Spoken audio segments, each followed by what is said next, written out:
So, dhearann gur sais thuirda ar anam le bheith unraig. Tá gach leabhar nótaí ó thosaigh mé amach gobar san Airnan I gúd agam. A forensic eye and a creative mind.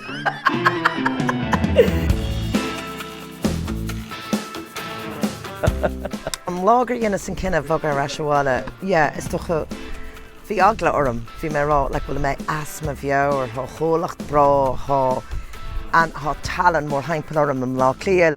Ach, do you know what? Ben cinenne is fear and it's riamh an héal.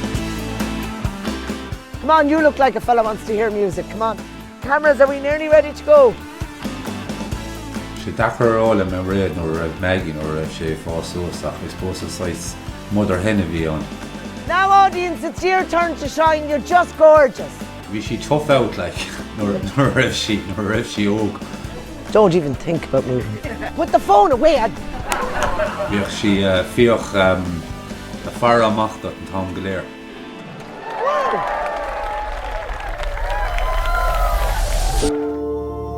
Because everywhere I go, I bring a little bit of light into the dark places. I have a desire, a need to say something about the world around me. Jeannan mit chláiricha, fásnéis, the Sky Arts, the todhchaí, the RTE, gach ein chláir an Jeannan mit.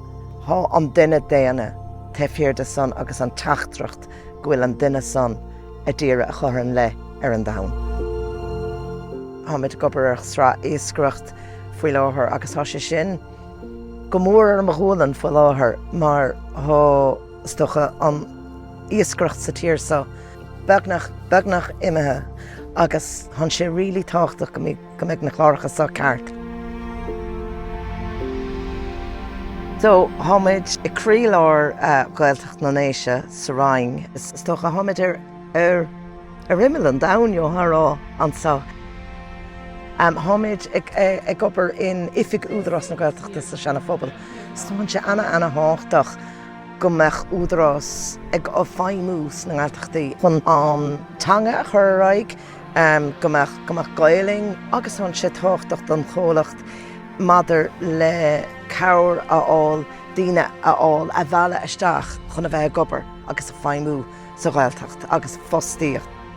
Áit fear speisialta an Rinn.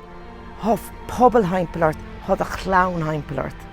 Tá mit galéir just a chonaí, like as lámh a chéile agus han sé really das. Tá ghardín mailteach mór agus sin ghardín a ná paróiste na ringe agus sin a háig má bhac.